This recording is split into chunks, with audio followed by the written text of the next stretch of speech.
Bonjour à toutes et à tous, je me présente, je suis Alexandre Calias et aujourd'hui j'ai le plaisir de faire une vidéo sur une thématique qui me parle beaucoup. Euh, Qu'est-ce qu'un chaman? Alors étant moi-même chaman, j'ai été initié en Mongolie. J'ai suivi l'initiation de Miyaga en Mongolie. J'ai voulu, en tout cas j'ai envie de faire cette vidéo sur voilà, démystifier un peu le rôle d'un chaman, ensuite tout ce qu'on pourrait dire qui n'est pas vrai sur le chaman, et voilà, tout ce qui peut être important euh, pour vous. Alors, je vais répondre à la question la plus importante et la plus simple, c'est qu'est-ce qu'un chaman? Donc, un chaman, c'est quoi? C'est un enseignant, euh, c'est un guérisseur aussi, c'est un guide. Il faut savoir que chaque chaman est différent et chaque chaman est unique, mais le point commun entre chacun d'entre eux, c'est qu'en fait, ils ont accès au monde invisible. Donc en fait, c'est quoi? C'est un intermédiaire entre le monde visible et invisible. Son rôle, il n'est pas de juger les gens, c'est pas non plus de intervenir à la place des autres, mais c'est plutôt vraiment un peu le rôle voilà, de guide et d'enseignant, mais c'est de prendre une posture neutre et d'accompagner les autres dans leur chemin. euh, dans leur chemin. Quelles sont les idées reçues sur les chamans qui sont complètement fausses et erronées? Alors la première, c'est qu'un chaman est un sorcier. Non, non, un chaman n'est pas un sorcier. Un chaman, c'est quelqu'un qui maîtrise les lois universelles divines. C'est quelqu'un qui est soumis aussi à des lois, donc c'est-à-dire qu'il ne peut pas faire n'importe quoi. Euh, alors certes, c'est quelqu'un qui a des dons, mais ces dons, déjà, un, ne lui appartiennent pas. C'est des dons qui sont au service des autres.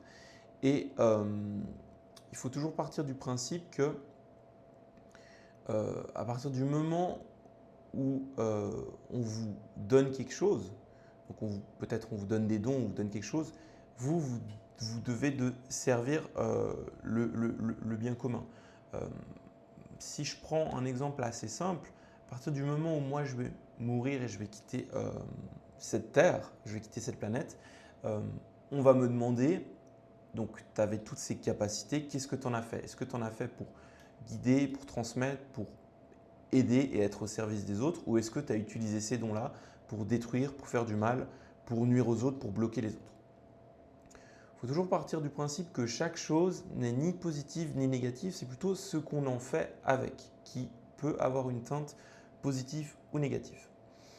Ensuite, deuxième idée reçue sur le chamanisme, c'est qu'on doit prendre des plantes psychopompes ou psychotropes, il me semble. Alors moi, je ne pratique pas du tout comme ça. Je n'utilise aucune plante, aucune addiction ou voilà, aucune addiction. La troisième idée reçue qui est extrêmement implantée, c'est est-ce qu'on peut devenir chaman à travers un atelier, à travers un stage ou par notre volonté propre? Alors je vais répondre à cette question. Non, on ne peut pas devenir chaman par notre volonté à nous. Pourquoi? Parce qu'en fait, on est chaman du verbe naître. Donc c'est-à-dire que avant de s'incarner sur Terre, on va choisir de vivre et d'être un chaman. Euh, donc ça peut être considéré comme un contrat ou comme une mission. Vous pouvez le voir comme vous voulez. Et par cette marque en fait de naissance, vous êtes reconnu dans le monde invisible. Donc on vous voit dans le monde invisible. Donc on ne peut pas devenir, malheureusement, on ne peut pas devenir chaman à travers un stage, à travers un atelier, si vous déjà de base, vous n'avez pas cette marque-là. Alors, sur quelle autorité on peut pratiquer ou exercer, ou en tout cas sur quelle autorité le chaman est placé? On a des autorités, enfin on a des lois qu'on doit respecter, donc toutes les lois divines, on doit les respecter. Donc c'est les lois d'intégrité, les lois de justesse, de justice aussi, mais dans le mot juste. Euh, En fait, on se doit d'être le plus intègre possible. Pourquoi? Parce que euh, chaque écart qu'on peut commettre, euh, eh ben, nous, Disons que c'est un petit peu comme, comment je pourrais dire ça? En fait, on se doit d'être le plus droit possible.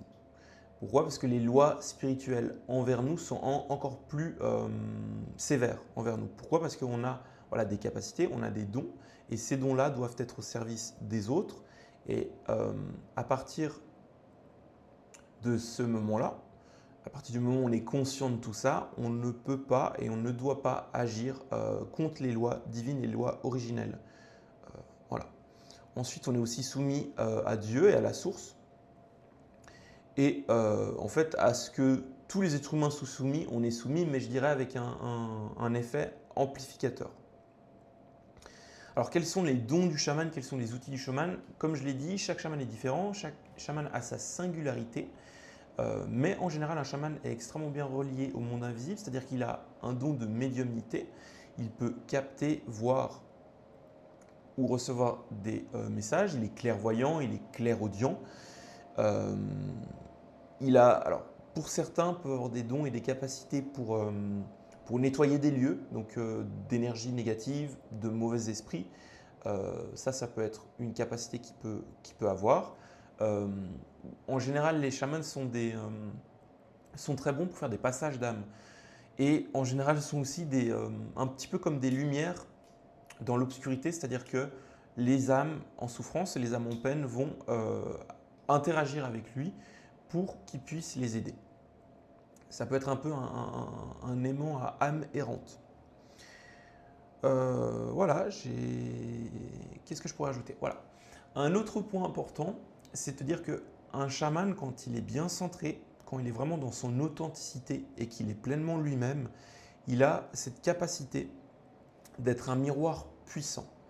Donc il peut se retrouver dans un lieu, dans un contexte particulier, dans un environnement particulier, et lorsqu'il est bien aligné, en fait, il va agir comme miroir. Donc, qu'est-ce qui va se passer? C'est que dans son environnement, il va, par sa nature même, c'est ce qui m'arrive souvent, par ma nature moi-même, je vais révéler toute l'obscurité qui est autour de moi, tous les non-dits, peut-être même, voilà, toutes les choses qui sont cachées remontent à la surface. Ce qui peut faire que le chaman peut se sentir peut-être seul ou des fois un petit peu a moins envie d'être en interaction avec les autres parce qu'il a cette capacité-là à révéler en fait tout ce qui est caché, tout ce qui est noir, tout ce qui est obscur. Alors pourquoi il a cette capacité-là? Parce qu'en fait, à partir du moment où tout ce qui n'est pas dit, tout ce qui n'est pas exprimé, tout ce qui est caché remonte à la surface, eh ben, on est capable de mettre de la conscience dessus. Et quand on met de la conscience dessus, c'est comme si ça disparaît. Donc en fait, c'est un petit peu un rôle de révélateur et de catalyseur, mais aussi un rôle de permettre de transformer l'autre et transformer son environnement. Évidemment, si vous êtes dans des environnements qui sont extrêmement égotiques, vous allez un peu servir de cible. Donc c'est là où il faut faire un petit peu attention dans quel environnement vous êtes. Dans des environnements qui sont plutôt bienveillants et c'est là que votre lumière va agir le plus.